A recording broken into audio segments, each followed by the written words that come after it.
옛날 옛적 한 마을에 친형제처럼 사이가 좋은 친구 둘이 있었다. 한 명은 의석, 또 한 명은 판호였다. 어릴 적부터 두 사람은 워낙 가난한 집에서 태어나 밥 한 끼 제대로 먹기 힘든 형편이었지만 그럼에도 서로만 있으면 의지하며 웃음이 떠나지 않았다. 그들의 우정은 친형제처럼 끈끈했고 누구도 끊을 수 없을 만큼 깊었다. 그러던 어느 날 의석의 어머니가 크게 몸져 누웠다. 서가, 아비도 먼저 잃었고 이 어미까지 떠나면 널 누가 돌봐야 할지 걱정이구나. 그래도 너는 반드시 잘 살아가야 한다. 자, 이거 받거라. 어머니는 손에 꼭 쥐고 있던 금비녀를 의석에게 건넸다. 그 금비녀는 의석의 외할머니가 어머니에게 물려준 유일한 유품이었다. 의석은 그 금비녀를 손에 쥐며 어머니를 바라보았다. 눈물은 흘러내렸지만 아무 말도 할 수 없었다. 이걸 꼭 간직하거라. 그리고 어머니는 끝내 눈을 감고 말았다. 혼자가 된 의석을 가엾게 여긴 판호의 부모님은 그를 데려와 자신의 친아들처럼 돌보았다. 집에는 여러 딸린 식솔들이 있었지만 의석을 차별하거나 소외시키지 않았다. 의석의 부모 제사까지 지내주며 그 누구보다도 섭섭함 없이 자라났다. 시간이 흘러 둘은 각자의 삶을 찾아 떠돌다 자리를 잡고 장가도 가게 되었다.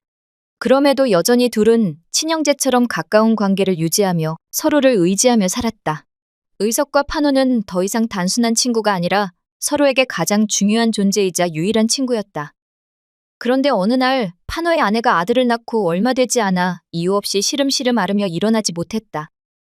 이리저리 물어도 도통 이유를 알 수 없었고 병세는 점점 더 심해졌다. 너무 답답한 나머지 판호는 용하다는 점쟁이를 찾아가 물어보았다. 이 일을 어쩌면 좋대. 신병이 제대로 걸렸구만. 그게 무슨 말씀인지요? 자네 아내는 독한 신병이 걸렸네. 귀신이 씌었다는 말이지. 귀신이 씌었다고요? 그럼 어떻게... 이건 구술해야만 살릴 수 있어. 그렇지 않으면 이대로 목숨을 잃을 걸세. 굿값이 얼마나 드는 것입니까? 못해도 단량은 있어야 하지. 네? 단량이요? 단량이면 1년은 배부르게 먹을 쌀값인데. 판호는 허탈한 표정으로 집으로 돌아왔다. 하루 입에 풀칠하기도 어려운 형편에 그 큰 돈을 어떻게 구할 수 있을지 막막했다. 멋모르고 방긋 웃고 있는 갓난아들을 바라보며 눈물을 흘렸다. 그날 이후 아내의 병세는 더욱 악화되었다. 어찌해서 그 큰 돈을 구할 수 있을까 고민하던 판호는 문득 의석이 어머니의 유품으로 간직하고 있던 금비녀가 떠올랐다. 항상 금비녀를 작은 보석함에 담아 신주단지 모시듯 보관한 귀한 물건이라는 걸 그 누구보다 판호가 잘 알고 있었다. 하지만 아내가 죽어가고 있는 마당에 이것저것 따질 상황이 아니었다. 그 금비녀만 있으면 구술할 수 있을 것 같다는 생각이 들었다. 고민 끝에 판호는 의석을 찾아갔지만 의석에게 그 금비녀가 소중한 물건인지 잘 알기에 차마 입이 떨어지지 않았다. 의석이는 돈이 절실했던 순간에도 목숨을 잃을 뻔한 위기 속에서도 금비녀를 손에서 놓지 않았다. 그래, 그렇게 귀한 건데 나한테 쉽게 주기 힘들 테지. 남의 집에서 머슴살이를 하며 고생하는 의석의 모습을 멀찍이 바라보고는 말 한마디도 떼지 못한 채 발길을 돌렸다. 그 금비녀가 의석이에게 얼마나 소중한 건지 누구보다 내가 잘 아는데 아무리 급하다고 해도 그건 안 되지. 결국 판호는 의석에게 금비녀를 차마 빌리지 못하고 발걸음을 돌리게 되었다. 그날 저녁 병상에 누워있던 아내가 이상한 행동을 하기 시작했다. 혼자서 웃고 울며 아들과 판호를 번갈아 노려보았다. 판호는 그 광경을 보며 점쟁이의 말처럼 정말 귀신이 씌인 것 같다는 생각을 했다. 정말 귀신이라도 씌었나 보네. 어떻게 해야 할지 모르겠어. 미쳐가는 아내를 그냥 보고만 있을 수 없었던 판호는 점점 더 마음이 찢어지듯 아팠다. 갓난아들은 울기만 했고 젖도 못 먹고 있었다. 도저히 이대로는 안 되겠다는 생각에 판호는 몰래 복면을 쓰고 강도로 위장해 의석의 집으로 향했다. 여름밤의 더위가 가라앉고 매미의 울음소리도 잠시 잠잠해진 늦은 시간.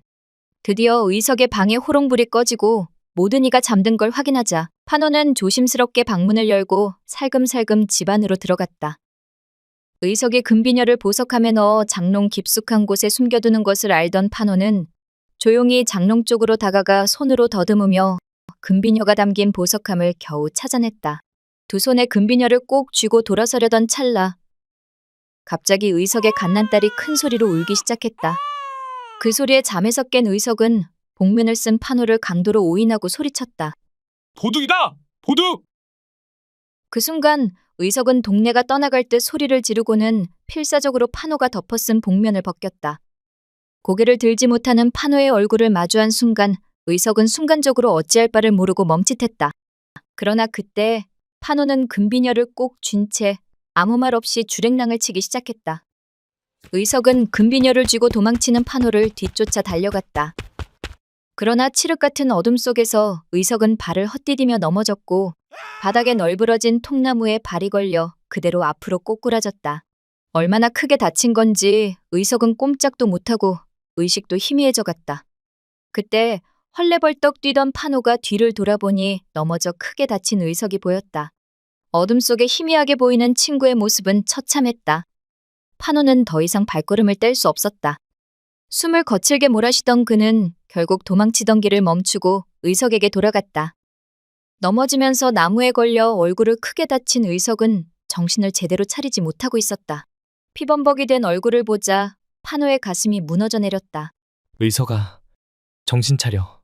내가 미친놈이다. 아무리 돈이 급하다고 해서는 안 될 짓을 했어. 널 이렇게 만들고 미안해서 고개를 못 들겠다. 그제야 힘겹게 눈을 뜬 의석이 떨리는 목소리로 말했다. 판호야, 그렇게 힘들었으면 진작 말하지 그랬냐? 그러면서 희미하게 웃으며 말했다. 나한텐 이 금비녀보다 네가 더 소중한데 비록 어머니가 주신 유품이라 해도 너하고 바꿀 수야 없지. 판호는 말문이 막혔다. 이 비녀가 의석에게 어떤 의미인지 너무도 잘 알고 있었기에 차마 달라고 하지 못했던 자신의 비겁함이 더욱 괴로웠다. 미안하다. 내가 너무 힘들었어. 너에게 말할 용기가 없었어. 판호는 흐느끼며 의석을 끌어안았다. 어릴 적부터 함께했던 친구, 가족보다 더 가깝던 친구를 이토록 다치게 만들다니. 그때 멀리서 도둑이란 소리에 사람들이 다급히 뛰어오는 소리가 들렸다. 판호야, 어서 가. 사람들이 오기 전에. 이 비녀 그냥 도둑이 들었다고 할 테니 너만은 다치지 마라. 의석은 힘겹게 손을 들어 판호의 등을 떠밀었다. 판호는 망설였다. 그러나 의석의 눈빛에는 한치의 흔들림도 없었다. 미안하다. 의석아. 마지막까지 떨리는 목소리로 사과를 남긴 판호는 눈물을 훔치며 어둠 속으로 사라졌다. 크게 다친 의석을 뒤로 한 채 판호는 금비녀를 꽉 쥐고 필사적으로 뛰었다. 머릿속은 오직 아내를 구할 방법만이 가득 차 있었고 금비녀가 그 마지막 희망이리라 믿었다. 이튿날 새벽이 밝기도 전 그는 마침내 점쟁이 집 앞에 도착했다. 판호는 한치의 망설임도 없이 문을 두드렸다. 당장 우리 아내 굿을 해주시오. 그리고 이 금비녀 아무한테도 파시지도 말고 가지고 있어 주시오. 제가 곧 찾으러 올 테니 부탁드리오. 점쟁이는 그 비녀를 받으며 놀란 기색을 감추지 못했다. 그의 눈은 휘둥그레졌고 순간적으로 입을 열며 흥분된 목소리로 말했다. 이 금비녀 정말 귀한 것이로군요. 자네 말대로 내가 끝까지 간직하고 지켜두겠네. 하지만 이 비녀만 있다면 어떤 일이든 해결할 수 있을 것이니 걱정 말게. 저 가난한 사람이 이런 귀한 게 어디서 났지? 판호는 고개를 숙여 점쟁이에게 감사의 뜻을 표하고 돌아섰다. 굿을 끝낸 후 아내가 나을 것이라는 희망을 품으며 그는 그날 이후 며칠을 기다렸다. 그러나 아내의 병은 여전히 낫지 않았고 상태는 점점 악화되었으며 결국 아내는 굿을 한 지 며칠이 지나지 않아 세상을 떠나고 말았다. 판호는 그저 눈물을 흘리며 아무 말 없이 그 자리를 떠날 수밖에 없었다. 아내까지 잃은 마당에 금비녀만큼은 빼앗길 수 없었던 판호는 급히 점쟁이를 다시 찾아가기로 결심했다. 그가 도착했을 때 점쟁이의 집은 굳게 닫혀 있었고 몇 번이나 큰 소리로 부르짖었다. 그때 이웃집에 살고 있던 한 노인이 나오더니 조용히 말했다. 그 점쟁이를 찾으시는구려. 그 사람은 점쟁이가 아니었소. 그저 사람들을 속여 굿을 하며 돈만 챙겨가는 사기꾼일 뿐이요. 여러 사람을 속여 돈을 훔쳐가고는 그 뒤로는 아무런 흔적도 남기지 않고 도망쳤소. 판호는 그 말을 듣고 아무 말도 할 수 없었다. 마음속 깊은 곳에서부터 분노와 자괴감으로 가득 찼다. 어떻게든 그 금비녀를 되찾아야만 했다. 그렇지 않고서는 다시는 의석의 얼굴을 볼 용기가 없었다. 그날 이후 그는 점쟁이를 찾아 이곳저곳 떠돌았다. 사람들이 많이 모이는 장터에 나가서도 수소문을 하며 애타게 헤맸다. 그러던 중 웬 익숙한 목소리가 스쳐 지나갔다. 바로 그 점쟁이였다. 화들짝 놀란 판호는 그를 놓칠세라 단숨에 달려들었다. 뒤에서 와락 덮치자 점쟁이는 깜짝 놀라 비명을 질렀다. 이게 누구시오? 점쟁이는 판호의 얼굴을 확인하자마자 얼굴이 하얗게 질렸다. 그는 바닥에 털썩 무릎을 꿇더니 두 손을 싹싹 빌며 애원했다. 제가 돈에 눈이 멀어 그만. 제발 단 한 번만 봐주시오. 한 번만. 판호의 눈에서는 분노로 불길이 이는 듯했다. 주먹을 불끈 쥔 채 점쟁이를 노려보며 이를 악물었다. 우리 마누라는 죽고 그 금비녀 때문에 난 친구까지 잃었어. 어서 당장 금비녀 내놓으시오. 당장 내놓지 않으면 당신은 오늘 살아서 못 갈 터이니. 판호는 가까스로 점쟁에게 금비녀를 받아 뒤도 돌아보지 않고 의석의 집을 향해 뛰었다. 거친 숨을 몰아쉬며 문을 열고 안으로 들어서자 그곳엔 창백한 얼굴로 누워있는 의석이 있었다. 마치 곧 숨이 끊어질 것만 같은 모습이었다. 서가, 너 왜 이러고 있느냐? 판호는 다급히 의석에게 달려가 그의 손을 붙잡았다. 그러나 의석은 힘겹게 웃으며 천천히 눈을 떴다. 판호야, 왜 이제 왔어? 떨리는 손으로 판호의 팔을 쥐며 그는 간신히 입을 열었다. 난 괜찮다. 그러니 금비녀 따위는 신경 쓰지 마라. 판호의 눈이 흔들렸다. 무슨 소리를 하는 게냐? 너한테 이건. 그러나 의석은 미소를 지으며 조용히 말했다. 우린 형제 아니더냐 이놈아.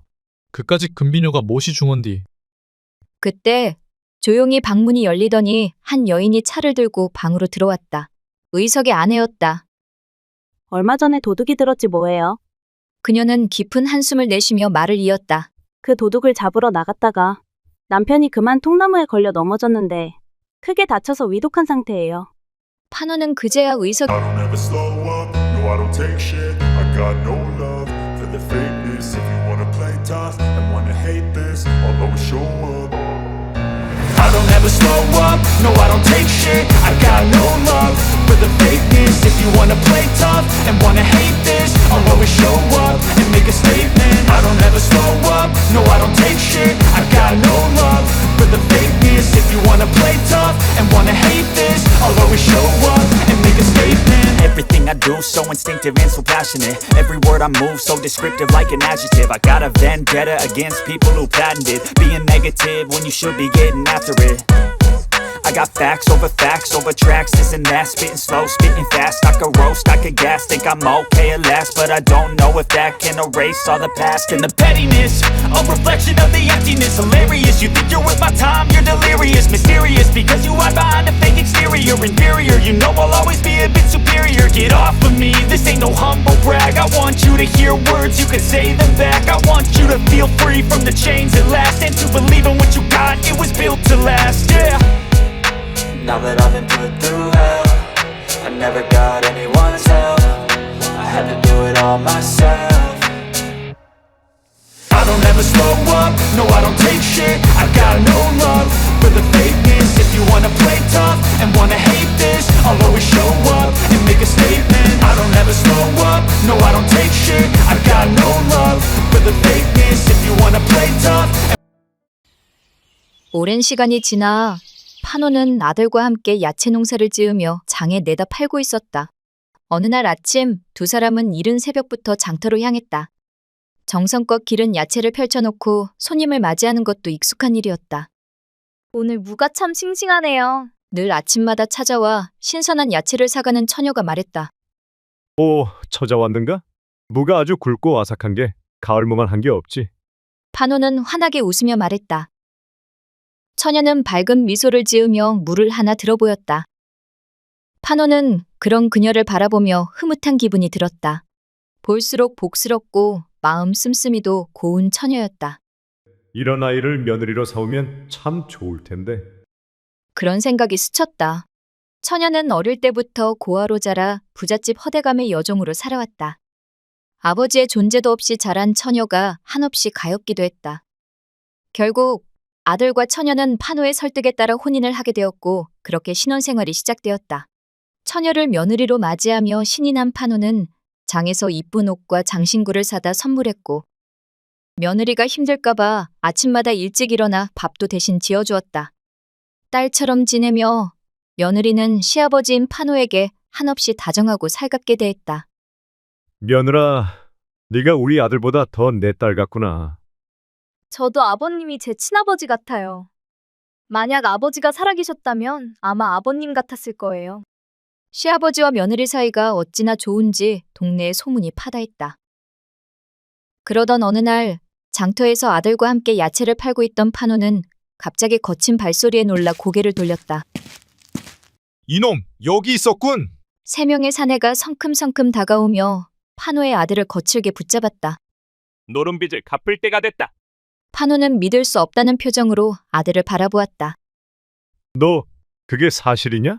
아들은 고개를 숙인 채 아무 말도 하지 못했다.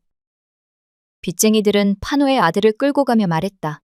300냥을 갚지 않으면 네 아들 손모가지를 잘라버리겠다. 판호는 그제야 상황을 이해하고 급히 돈을 마련해야 했다. 그날 밤 며느리는 고민 끝에 숨겨두었던 금비녀를 꺼내며 말했다. 아버님, 이걸 팔아요. 판호는 금비녀를 보자 숨이 멎는 듯했다. 그것은 바로 의석이 절대 놓지 않으려 했던 그 비녀였다. 이게 어디서 났느냐? 아버지 유품입니다. 판호는 금비녀를 손에 쥐고 그 자리에서 무릎을 꿇었다. 의서가 그 이름을 부르자 판호는 뜨거운 눈물을 흘렸다. 도망치듯 떠난 고향에서 평생 의석에게 지은 죄를 속죄하며 살고 있었는데 그는 금비녀를 쥐고 떨리는 목소리로 중얼거렸다. 운명처럼 며느리가 의석의 딸이라니. 판호는 눈을 감고 한숨을 내쉬었다. 그리고 며느리에게 진실을 털어놓기로 결심했다. 아가, 나는 네 아버지의 친구다. 며느리는 놀라며 고개를 갸웃했다. 네? 그게 무슨 말씀인지. 너의 아버지는 내 형제 같은 친구였고 판호는 잠시 말을 멈췄다. 너의 아버지를 죽인 인간이기도 하다. 며느리는 충격을 받아 뒷걸음질을 쳤다. 그녀는 믿을 수 없다는 표정을 지으며 떨리는 목소리로 말했다. 아버님, 그게 무슨 말씀인가요? 우리 아버지를 죽이셨다니. 판호는 눈물을 흘리며 고백했다. 내가 이 금비녀를 훔치던 중 네 아버지가 크게 다쳐 결국 죽게 된 거다. 며느리는 믿을 수 없다는 듯 고개를 흔들며 뒤로 물러섰다. 이 죄를 어떻게 하면 좋겠느냐. 판호는 염치 없어 용서를 구할 자격도 없다고 고백하며 고개를 숙였다. 아가, 내가 한 짓을 용서해달라고 말할 자격도 없구나. 하지만 며느리는 눈물을 흘리며 무릎을 꿇은 시아버지를 일으켜 세웠다. 아버님, 비록 저희 아버지를 떠나가시게 한 건 사실이지만 이렇게 혼자인 저를 거두시라고 아버지가 저를 이곳으로 보내주신 것만 같아요. 너만 용서해준다면 내 평생 네 아버지에게 저지른 일을 속죄하며 살겠다. 이제 모든 걸 잊고 살아요. 며느리는 조심스레 판호의 손을 잡았다. 그날 며느리는 금비녀를 내어 빚을 갚았고 아들은 깊이 뉘우쳐 2번 다시 노름에 손을 대지 않았다. 시간이 흘러도 며느리는 변함없이 정성을 다해 시아버지를 모셨고 판호는 그런 며느리를 진심으로 아꼈다.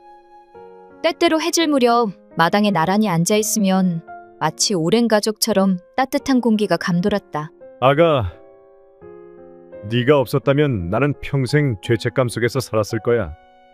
아버님, 저야말로 아버님 덕분에 외롭지 않았어요. 두 사람은 서로를 바라보며 미소를 지었다. 그리고 남은 생애 동안 판호는 며느리의 다정한 보살핌 속에서 지난날의 아픔을 덜어내며 평온한 나날을 보냈다고 한다. 안녕하세요. 이야기 들려주는 새벽입니다. 내 아버지를 죽인 시아버지 재밌게 보셨나요? 다음 영상에도 더욱 흥미로운 이야기로 찾아뵙겠습니다. 구독, 좋아요, 알림 설정 부탁드려요. 감사합니다.